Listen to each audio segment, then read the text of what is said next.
Shalom saudara-saudara sekalian. Shalom, brothers and sisters. Kita hari ini akan merenungkan satu bagian firman Tuhan, yaitu dari Efesus pasal yang kelima.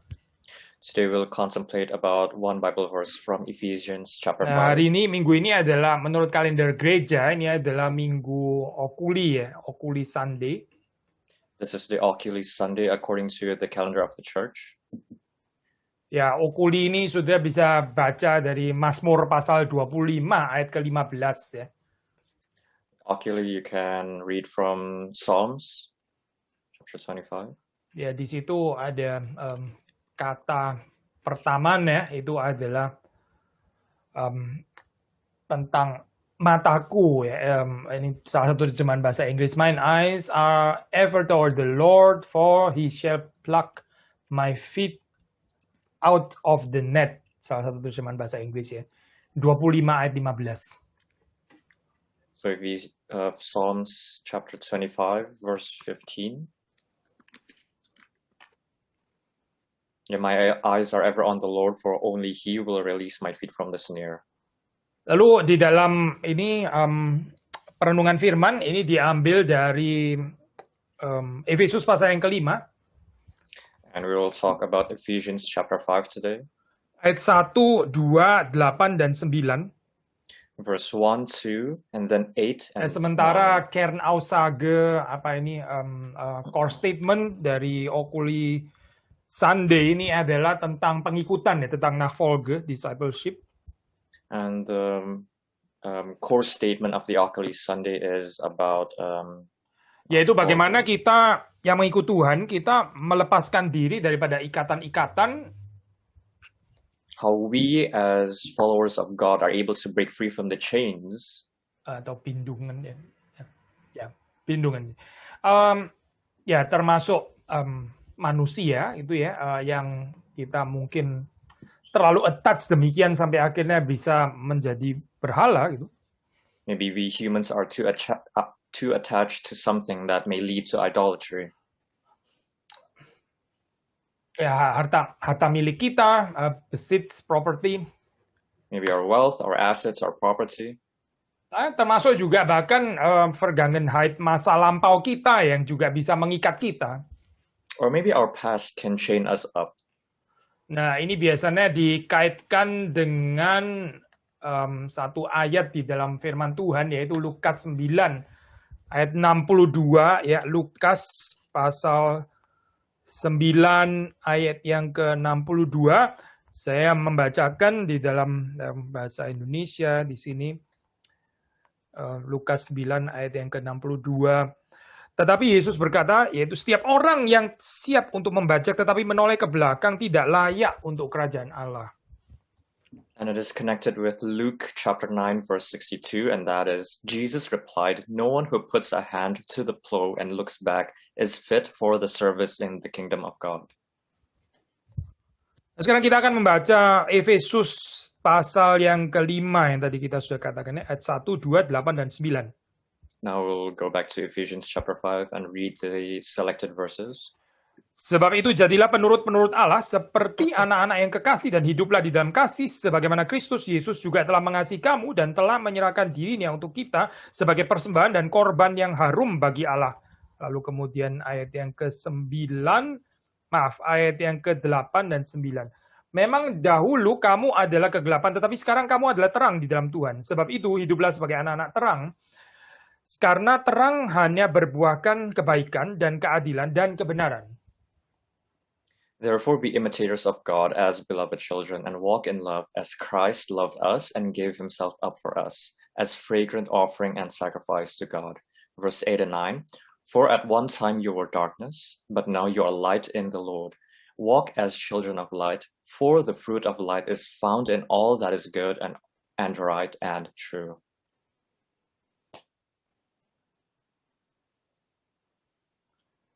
Mari kita masuk di dalam doa. Let us pray. Tuhan berkatilah perenungan pada hari ini.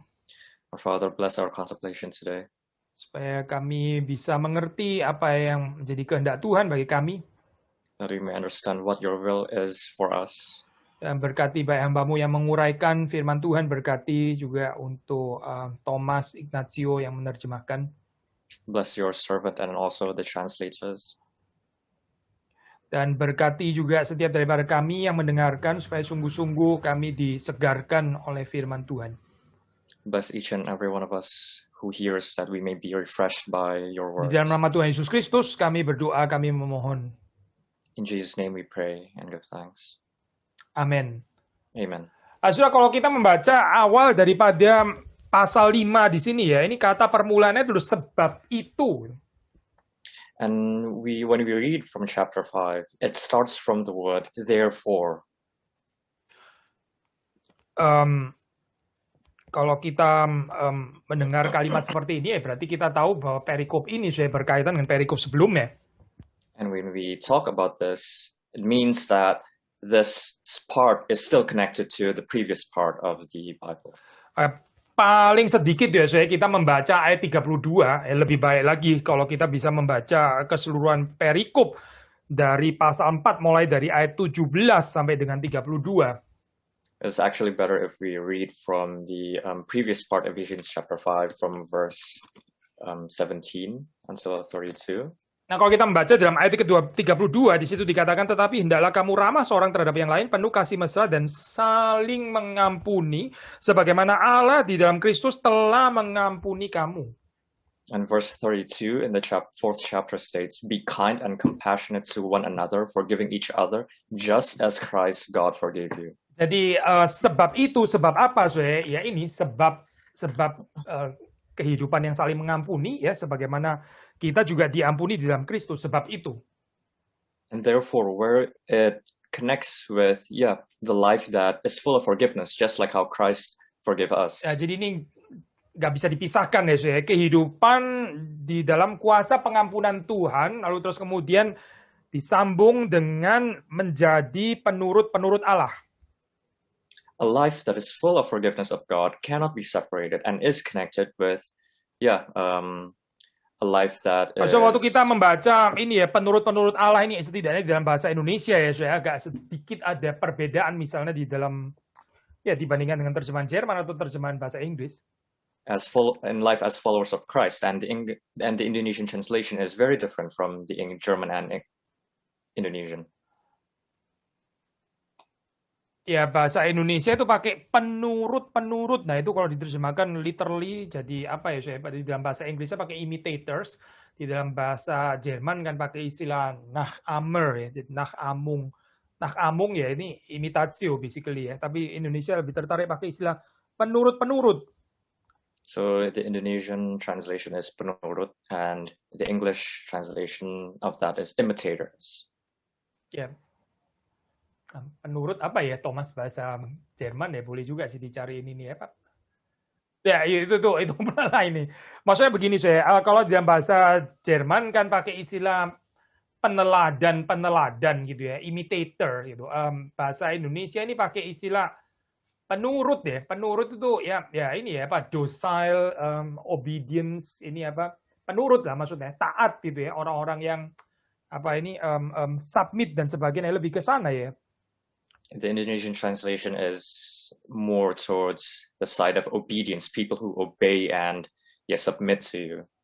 While English, it's imitators.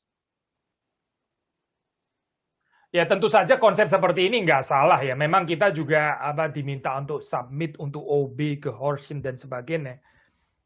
Of course, this concept is not wrong. We are called to obey and submit. Tapi ada sedikit nuans ya, saya memberikan certain space orang itu bisa salah mengerti dengan istilah ini ya, apa penurut ini ya, seperti kayak seolah-olah nggak boleh ada question ask gitu ya, always yes, dan ya gitu, nggak boleh ada keraguan dan sebagainya. And because of this nuance, it may lead to misunderstanding because people who obey, it's as if you don't have any say, you are not able to question anything. You're basically a yes man. Tapi yang dimaksud di sini sebetulnya adalah peneladan ya, imitators of God. But here, the correct meaning should be imitators of God. Menarik, ayat 1 ini di ayat 1b-nya dikatakan seperti anak-anak yang kekasih. Berarti ini dianggap sebagai satu keluarga ya, keluarga Allah bahkan. And the second part of the first verse talks about as beloved children. So here we are imagined to be Terus the pengertian family of God. family di dalam Alkitab itu ya, maksudnya apa sih sebetulnya itu? So what does family mean? What's the definition of family in the Bible? Nah, ini bahkan juga sejak di dalam Perjanjian Lama ya sudah ada konsep seperti ini. Misalnya konsep seperti the house of David gitu misalnya ya, bait Daud gitu ya misalnya ya. Ini the house of David itu artinya apa gitu? And such concepts like the house of David were already present in the Old Testament. What does it mean? Nah, so konsep family ini bukan hanya artinya ada ikatan darah dan daging gitu. It doesn't only limit yourself to blood relation or blood ties. Tetapi terutama yaitu di dalam satu keluarga itu boleh di-expect ada certain resemblance ya. Ini satu keluarga itu menghidupi story atau naratif yang sama. But in a family there is a certain resemblance. They follow a certain narrative together, the same narrative together. Maka sangat tepat waktu di sini dikaitkan ini konsep keluarga Allah ya dikaitkan dengan menjadi imitators of God. So the concept of being the family of God is very heavily connected and makes sense when you talk about imitators of God. Karena memang kalau kita adalah anak-anak Allah ya seharusnya kita ada certain resemblance, kita ini imitating God our Father. Because when we as God's beloved children, we should have this resemblance and we should imitate God. Maksudnya istilah imitating God ini sebetulnya agak jarang ya, bahkan juga di dalam Alkitab gitu. And the term imitators of God is found very rarely in the Bible. Yang lebih common ya, misalnya meneladani orang-orang kudus itu ada seperti Paulus mengatakan teladanilah aku itu ada ya. And the more common example is as an example like Paul said, use me as an example or I'm the example. Ya, dan tentu saja di dalam konsep Paulus ya pada intinya itu adalah peneladanan akan Kristus ya. Ini meneladani Kristus yang ini juga common konsep seperti ini. And of course the common concept is for Paul to take Christ as an example. Tapi waktu kita bicara tentang meneladani Allah, ini bisa ada certain bahaya ya, soalnya kalau orang salah menafsir itu. But imitating God, it can lead to misunderstandings. Ya, maksudnya apa gitu? Mau menjadi seperti Allah, bukankah itu cerita kejatuhan yang dicatat di dalam Kejadian pasal 3? Manusia mau menjadi seperti Allah gitu. Won't it lead to misunderstanding? Won't it lead to humans playing God, just like in Genesis chapter 3? Where Adam and Eve wanted to be itu manusia God. Ingin menjadi maha kuasa seperti Allah, maha tahu seperti Allah, akhirnya bukan menjadi maha kuasa dan maha tahu, tapi akhirnya jatuh ke dalam dosa. And at that time they wanted to be all powerful and all knowing, but instead they fell into sin. Karena itu kita perlu mengerti apa artinya meneladani Allah di sini ya, di dalam arti apa ini kita imitators of God ini. And therefore it is very important for us to understand the very definition of imitating God. Menarik kalau sudah membaca extra biblical source ya, ini misalnya ini tulisan dari Philo yang di dalamnya itu mengutip Plato ya, ada konsep yang mirip ya. Other sources, just like when Philo quoted another philosopher. Ya di situ kita nggak bicara negatifnya, so kita melihat di dalam perspektif positifnya saja gitu. We will talk about it in a positive light. Jadi di sini dikatakan menjadi seperti Allah itu terutama adalah di dalam arti bagaimana manusia itu become just and holy, become righteous and holy. And imitating God means how we humans are able to become just and holy and righteous. coba bayangkan ya, ini bukan Alkitab tapi konsepnya sudah sangat dekat dengan Alkitab gitu. And try to imagine, this is not from the Bible, this is an external source, but it is very close to the Bible. Maka kita bisa melihat di sini memang di dalam filsafat ini ada certain ambivalen ya. Di satu sisi pasti ada pengaruh dosa, kerusakan ini ya, kerusakan manusia. Tapi di sisi yang lain ada anugerah umum ya, sehingga bisa ada certain resemblance bahkan dengan Alkitab itu. There is an aspect of ambivalence in philosophy because we understand that humans are wretched, but here we can clearly see the work of common grace. Kita bahkan bisa assume bahwa penulis daripada surat Efesus ini ya sangat mungkin dia familiar dengan tradisi yang berasal dari Philo ini. And we can also understand it that the writer of Ephesians also understood the aspect or took the aspect of Philo. Ya tentu saja kita dari perspektif Kristen kita akan mengatakan manusia nggak mungkin become just, righteous and holy itu tanpa Kristus ya. Of course, talking in a Christian manner, we humans are unable to become holy by ourselves without Christ. Karena kita ini adalah manusia yang sudah jatuh ke dalam dosa, kita ini unrighteous. Hanya waktu kita percaya kepada Yesus Kristus, righteousness Kristus itu diberikan, ditransfer, ini menjadi righteousness kita. Because we humans have fallen into sin, we are wretched. But when we believe in Christ, the righteousness of Christ is imputed onto us.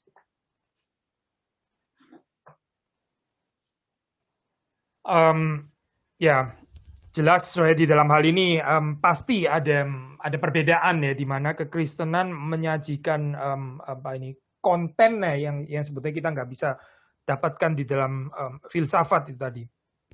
And here we can see how Christianity presents its contents, which isn't actually able to be found in philosophy.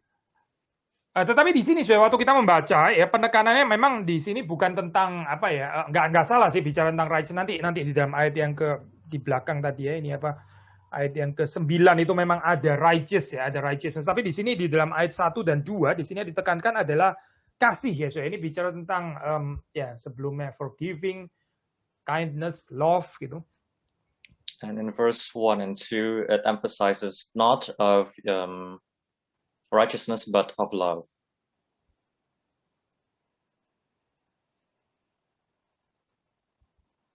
Ya, kasih itu nggak bisa dipisahkan dari hidup yang saling mengampuni ya.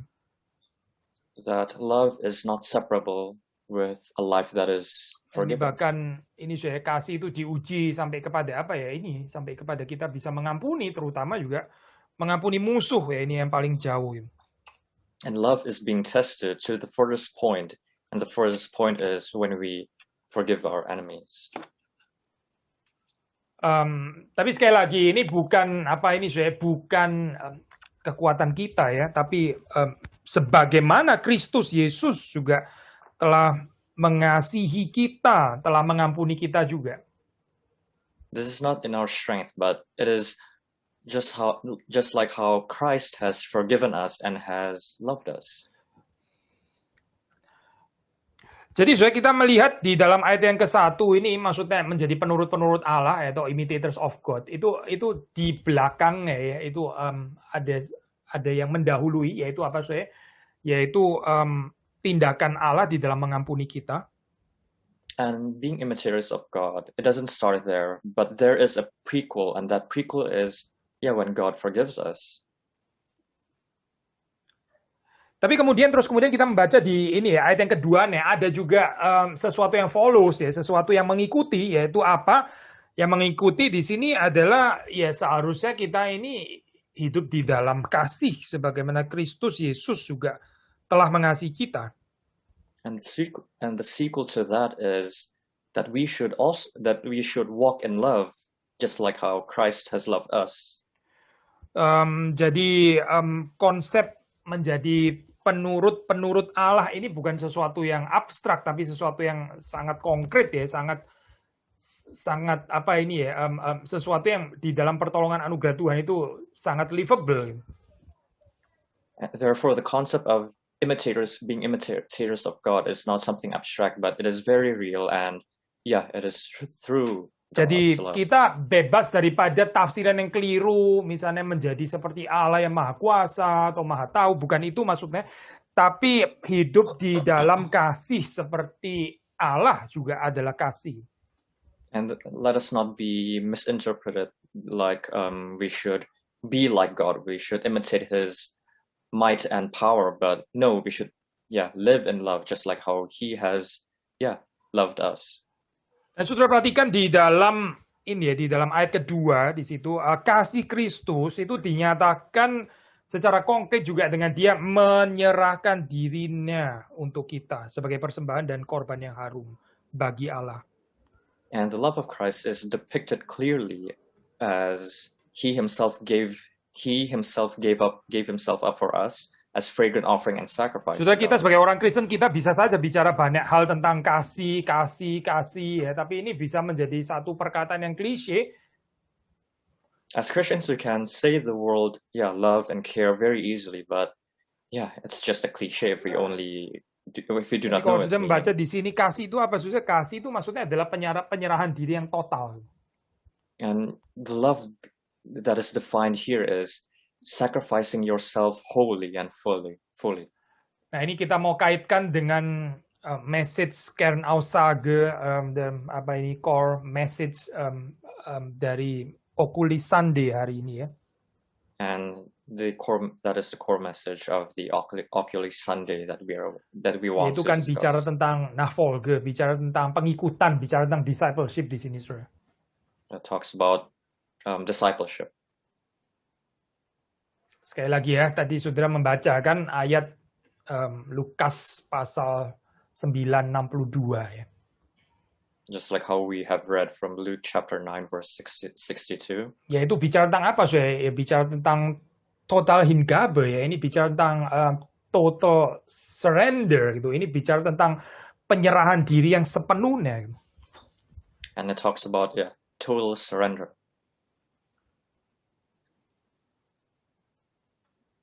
Berarti di sini Kristus itu menjadi sentral di dalam kehidupan kita, bukan menjadi salah satu dari arah hati kita, bukan, tapi dia menjadi satu-satunya fokus di dalam kehidupan kita.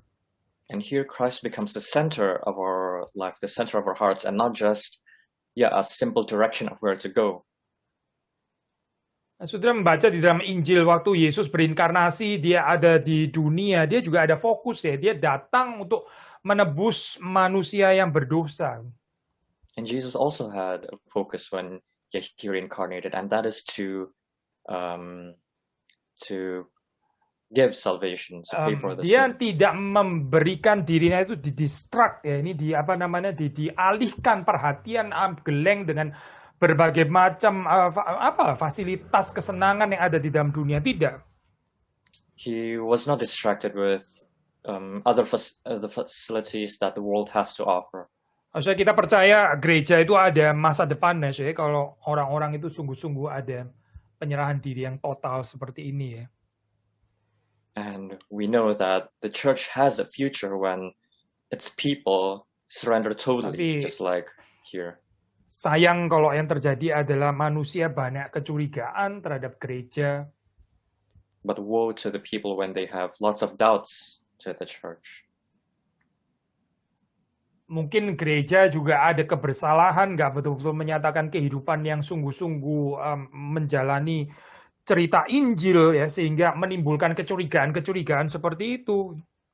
And maybe the church is also at fault because they were not able to relive the correct narrative of the Bible, and therefore such doubts appear. Gereja masih ada keberanian untuk menyuarakan kebenaran, even itu politically incorrect misalnya ya, tetap harus ada keberanian. And even though that, we as the church, we should have the courage to voice our opinion, even though it's karena gereja itu memperoleh kebebasan yang diterimanya dari Kristus, dia bebas untuk menyatakan kebenaran. Because when we talk about the truth, when we proclaim the truth, we have the right that Tapi sekali lagi, that also waktu gereja mulai terus kemudian mencoba untuk menyenangkan agenda-agenda politik atau menyenangkan keinginan manusia ya secara keseluruhan. Di situ kita nggak bisa bicara tentang total Hingabe, kita nggak bisa bicara tentang total surrender lagi.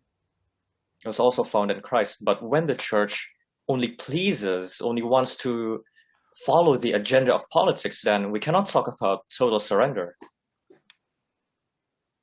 Sudah melihat kehidupan Kristus ya, waktu dia berada di dalam dunia ya, how politically incorrect dia, ini bukan cuma politically incorrect, tapi juga bahkan religiously incorrect ya. Remember when Christ incarnated into the world, he was not only politically incorrect, but at that time he was also religiously incorrect according to the people. Ya, ini tentu saja bukan dimengerti dalam pengertian dia memang memang dasarnya Yesus tuh suka tukang kritik gitu misalnya. Ini bukan bicara tentang tukang kritik, bukan. And we should not talk about it in the scope that Jesus was one who likes to critic. Tapi dalam pengertian dia ada keberanian ya. Dia menyatakan apa yang Bapa itu mau katakan kepada umat Israel melalui Kristus. But here we should talk about how Christ has the courage to talk about the truth that is from God the Father. Menyerahkan diri, apa lagi artinya menyerahkan diri? And what does surrendering yourself mean? Saudara bisa melihat juga di dalam bagian ini ada pengorbanan gitu. Di dalam penyerahan diri selalu ada pengorbanan. That there is sacrifice. In every surrender there is sacrifice. Orang yang kehidupannya itu nggak mau dipecah-pecahkan ya, dia terus mau utuh, bahkan dia terus mau memperhatikan keuntungannya sendiri. Dia sulit di dalam hal ini ya untuk menjadi penurut-penurut Allah. When people do not want to be sacrificed, when people do not want to compromise their lives, then it is very hard for them to surrender themselves.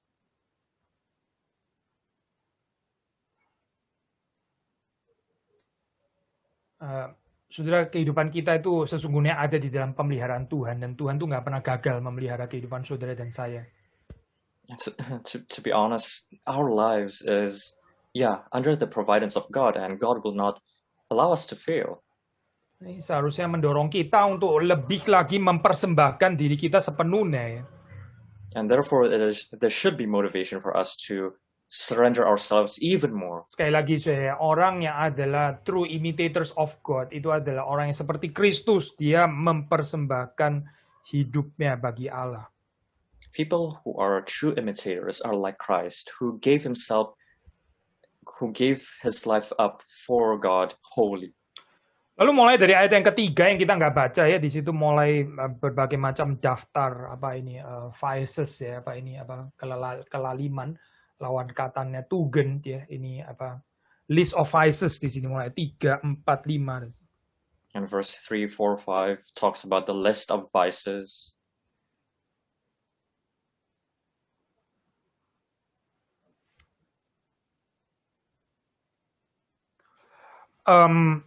Ya, saudara bisa membacanya sendiri sampai dengan ayat ke-7, tapi yang kita baca tadi adalah kita lompat kepada ayat ke-8 ya.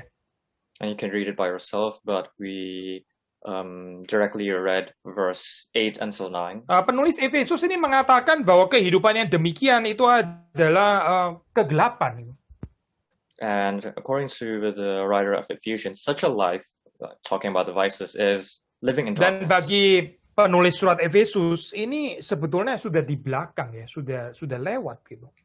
And this has already passed. This is a thing of the past for the writer of the Ephesians. Mengapa?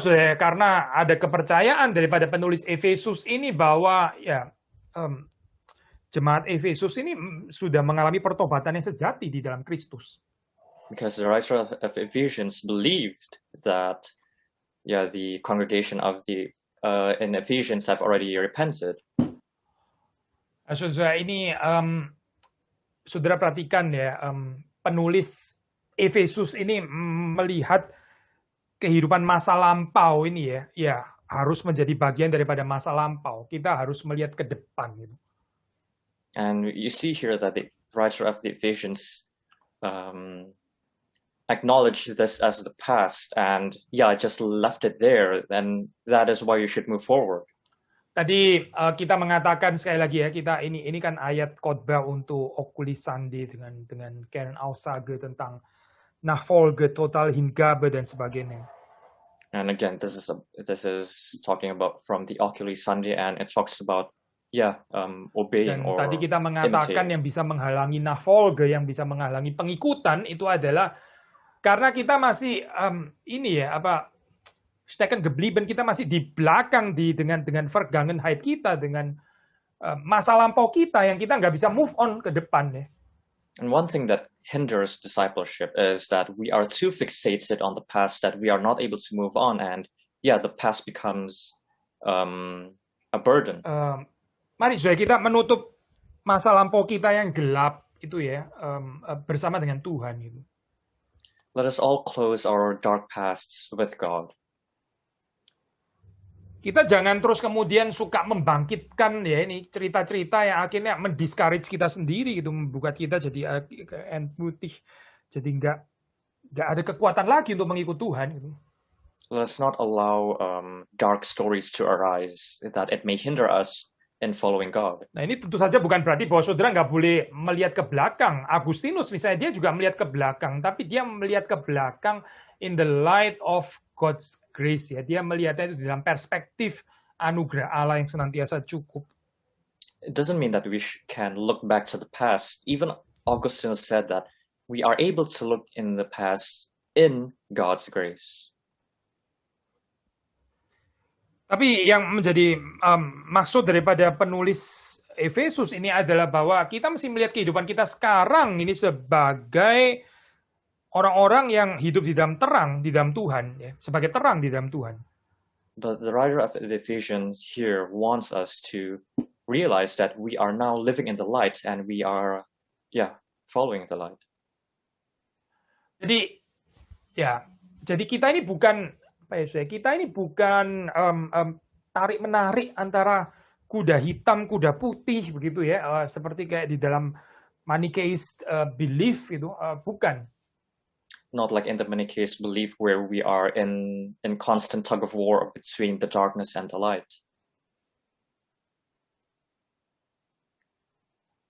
Ya, atau tarik menarik antara gelap dan terang dan gelap yang sama-sama punya keberadaan gitu misalnya. Bukan itu saya. It is not about a tug of war about the existence of darkness and light that constantly is in us. Tetapi penulis daripada Efesus melihatnya ini kegelapan ini sudah bagian masa lampaumu, ini sudah lewat. Sekarang kamu adalah terang di dalam Tuhan. But the writer of the Ephesians acknowledged that darkness is a thing of the past, and now you are living in the light. Jadi ini aspek zeitliche aspek ini ya, timely aspek ini penting sekali ya saya untuk konsep Efesus. And this timely aspect is very important for the Ephesians. Ya, kita bukan adalah orang-orang yang nggak berdosa, kita bukan adalah orang-orang yang nggak pernah tahu itu apa artinya kegelapan gitu ya. Kita memang pernah ada di sana, tapi kehidupan itu sudah di belakang kita. Of course, we are not people who have never experienced darkness or who have never experienced sin, but that part is already far over. Nah, sekarang ini adalah waktunya ya, di mana kita boleh menikmati apa artinya menjadi terang di dalam Tuhan. And now we are able to understand and enjoy what it means to be the light. Perhatikan saya di dalam Efesus ini bukan cuma dikatakan bahwa kita misalnya ini ya hidup di dalam terang gitu. Enggak salah juga mengatakan hidup di dalam terang, tapi di sini dikatakan kita adalah terang, kita adalah terang ya. And of course, in Ephesians, walking in the light is not wrong, but here the emphasis is we are light. Atau di dalam ayat yang ayat 8 yang terakhir kita disebut sebagai anak-anak terang, Kinder des Lichtes ya di sini. Kinder des Lichts. And at the end of verse 8, even we are said that we are the Saudara, ini children of adalah light. satu dorongan, satu encouragement sekali lagi ya, hidup di dalam terang. And this is a form of encouragement for us to live in the light. Ya, dan kita sendiri identitasnya adalah terang. Gitu. And our very identity is, the light. Nah, tentu saja ini dalam pengertian derivatif, bukan kita adalah terang itu sendiri, tapi kita ini terang bersama dengan Kristus ya, tentu saja. Of course, this is a derivative understanding. It does not mean we are literally the light, but we are the light that is derivated from Christ. Lalu saudara, ini sama seperti tadi ya, waktu kita bicara tentang kasih itu bukan menjadi sesuatu yang abstrak. Di sini juga waktu kita bicara tentang terang, ini pun juga bukan sesuatu yang abstrak. Just like how we talk about love, it is not something abstract, and that is also applicable here when we talk about light. It's not something abstract.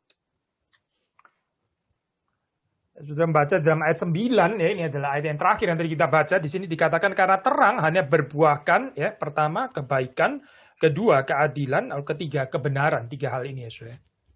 Because the verse 9 says, "For the fruit of light is found in all that is good, that is right and true."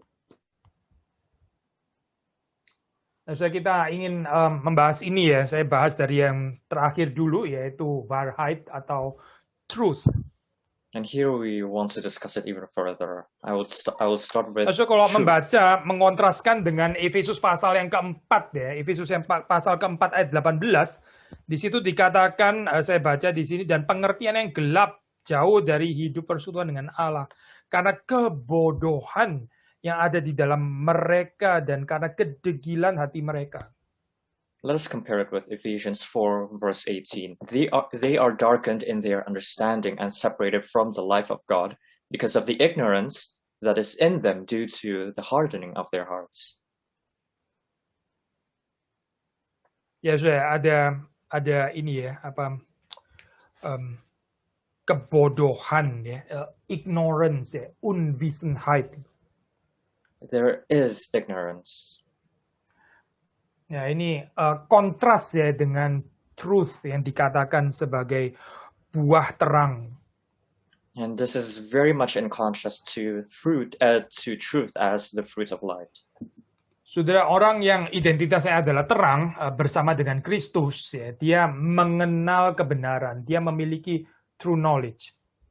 People who have the identity of light in Christ, they know the truth and the true knowledge. Ya, lawan katanya apa, Saudara? Lawan katanya itu tadi ya, Unwissenheit, ignorance tadi ya, bisa juga di dalam pengertian yang lain kepalsuan ya, ini apa, dusta gitu. And the contrasting definitions to that is ignorance or falsification. Ya, dan manusia memang sepertinya di dalam kegelapan itu lebih mencintai kebohongan, Saudara. People in darkness, they love lies. Manusia menolak kalau dikatakan bahwa dia adalah orang yang berdosa. Buat dia nggak enak ini mendengar kalimat seperti ini. Gitu. People reject the notion that they are sinners because it doesn't make them happy. Mungkin manusia masih bisa menerima kalau dikatakan ya manusia adalah makhluk yang punya kelemahan. Oh, oke lah punya kelemahan. Siapa yang nggak punya kelemahan gitu ya? Maybe they will agree to the fact when you say, humans are creatures with weaknesses because, most of us do have weaknesses. Karena waktu kita bicara tentang strength ya, waktu kita bicara tentang weakness ya, kita harus bicara fair juga dong. Saya memang punya kelemahan, tapi saya punya kelebihan juga kan? Because when we talk about weaknesses, we don't only focus there because people may think, I have weaknesses, but I also have strengths. Tapi kalau kita bicara tentang manusia itu berdosa, itu ya kita nggak bisa bilang ya tapi saya ada kesalehan juga kan. Gak nyambung saya ngomong seperti ini ya. Kayaknya nggak ada sih orang bicara seperti itu. But when we talk that all humans are sinners, then we cannot display the aspect that some parts of us are holy. Waktu disebutkan manusia itu berdosa, itu sebetulnya membicarakan truth ya. Tapi manusia sulit untuk menerima itu. The fact that humans are sinners is the truth, but the problem is many have a hard time accepting that. Kecuali kita mengakui keadaan kita, kebenaran itu ya, kita nggak betul-betul bisa mengerti apa artinya kasih Allah. When we do not acknowledge that situation, then we cannot understand what God's love is. Justru kasih Allah itu dinyatakan bagi orang-orang yang berdosa seperti ini. God's love is displayed for people who are sinners. Jadi manusia adalah orang berdosa. Ini bukan kata terakhir itu. Ini sebetulnya mau membawa kepada good news ya, yaitu bahwa Yesus Kristus mati untuk orang berdosa. Humans are sinners, but that is not the final statement. It should be continued with, that Christ has set us free from those sins. Dan Kristus yang sama membawa kita ke dalam kehidupan yang saling mengampuni. The very same Christ who has led us to live our lives that is full of forgiveness. Kedua, saya ini bicara tentang justice atau righteousness ya, keadilan. And next we talk about justice or Sudah righteousness. kita tadi mendengar ini ya, Philo itu ya, Philo sendiri bicara tentang just and holy ya, waktu bicara tentang apa artinya menjadi seperti Allah. And Philo also talked about just and being just like, having just, the aspect of just like God. Tapi apa artinya saya waktu dikatakan di sini buah terang itu adalah keadilan? But what does it mean here when it is said the fruit of light is right? Sama saya, yaitu dalam arti bahwa pertama kita mesti terlebih dahulu menyadari bahwa kita ini adalah orang yang tidak benar. Kita ini adalah orang yang unrighteous. And that is that we should realize the fact that we are unjust people. Hanya orang yang mengaku bahwa dia itu ungerecht, dia bisa mengerti, dia bisa percaya kepada Yesus Kristus, ya, Gerechtigkeit yang sempurna itu. Dan ketika dia percaya Gerechtigkeit Kristus itu kemudian diperhitungkan bagi kita. Only when people realize that they are unjust, they can then see that Christ is just, and that just will be imputed upon them. Lalu setelah kita berjalan bersama dengan Kristus, sang keadilan kebenaran itu, and when we walk with Christ, that is the right and the truth. Ya, kita bukan hanya di-declared righteous, tapi kita juga akan di-made righteous. Kita akan dikuduskan. We are not only declared righteous, but we will be made righteous.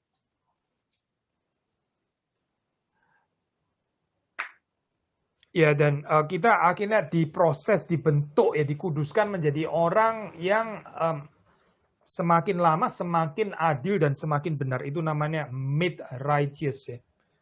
And being made righteous means that we are being processed and being shaped, to be true and right. Apa artinya, saya? Ya, ini kontras dengan narasi dunia. Dunia ini memihak, ya, saya. And this is in contrast to what the narrative of the world offers, that they take sides. Ya, memihak kepada yang powerful, memihak kepada yang kaya, memihak kepada yang menguntungkan, memihak kepada yang besar, dan sebagainya. They side with the powerful, they side with the wealthy, they side with the profitable. Tetapi saya kalau melihat narasi kerajaan Allah ini justru terbalik ya. But when you see the narration of the kingdom of God, this is the exact opposite. Yesus itu dekat dengan orang-orang yang kecil. And Jesus was close to small people. Orang yang biasa-biasa saja, bukan orang yang luar biasa. To commoners and not to not only to extraordinary people. Yesus dekat dengan orang-orang berdosa. Jesus was close to sinners. Maka komunitas Kristen, gereja juga dipanggil untuk mengikuti ini narasi kerajaan Allah. Ya, ini imitators of God. And the church is also called to imitate God in this aspect as well.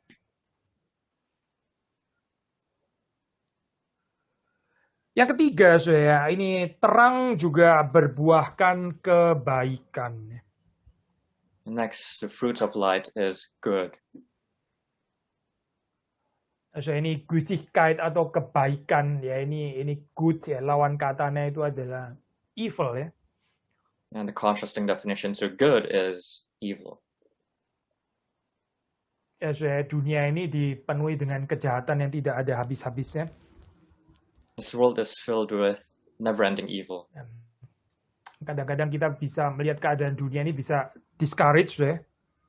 And when we see the situation of the world, maybe we can be discouraged.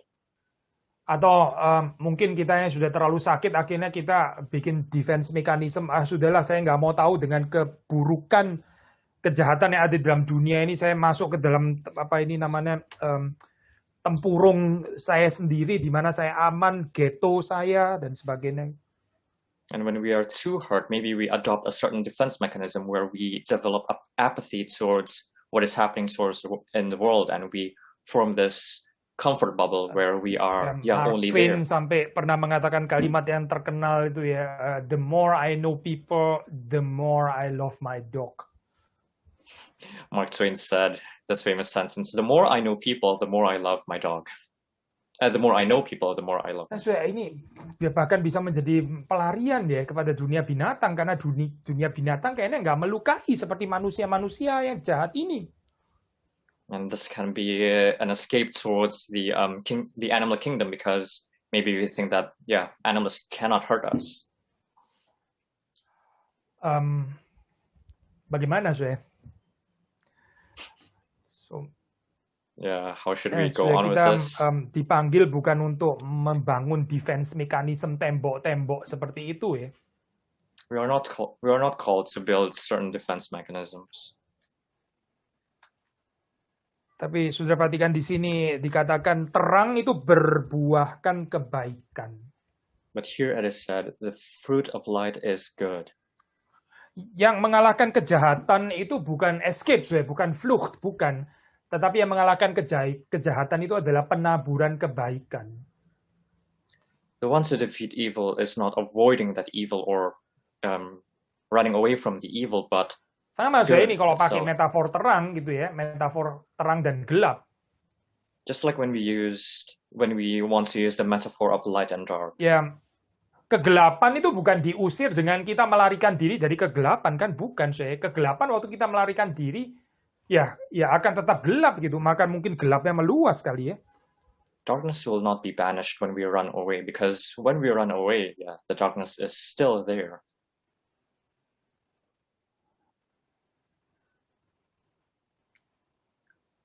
Tetapi finsternis, kegelapan itu justru akan menjadi sirna waktu terang itu hadir.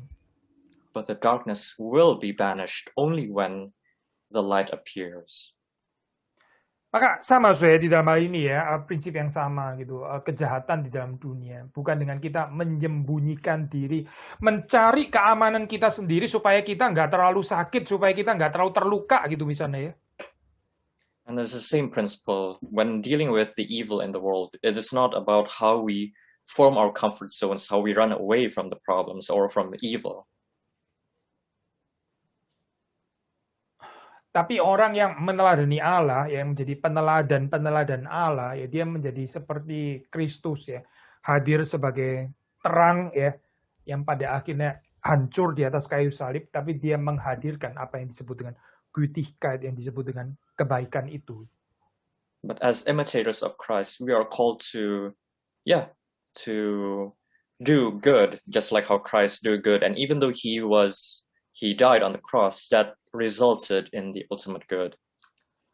So, mari kita minta kekuatan di dalam Tuhan kita Yesus Kristus supaya kita bisa menjadi saksi terang itu. Let us all ask for God's strength, that we may be able to that we may witness. Dan dunia yang gelap good. ini ya, ada kehadiran daripada orang-orang percaya yang membawa terang. That through our witnesses in this dark place, we are able to bring the light. Kiranya Tuhan menguatkan kita semua. May God strengthen us all. Kita masuk di dalam doa, minta Saudara Thomas untuk menutup. Let us pray. Father in heaven, thank you for your words today. pray, Father, that you may lead us. Let us walk in love, Father, just like how you have loved us, just like how you have forgiven us. Allow us to have a forgiving life. And we also pray that as your children, as children of light, we pray that we may not run away from our problems. We may not be too fixated upon the past. We may not build mechanisms. We may not feel comforted by our own zones that we build up. But we pray that just like how you did, pray that we may be able to bear the fruit of light, the fruits of light, that we may be good, true, and righteous. Leave us all into your hands. In Jesus' name we pray and give thanks. Amen.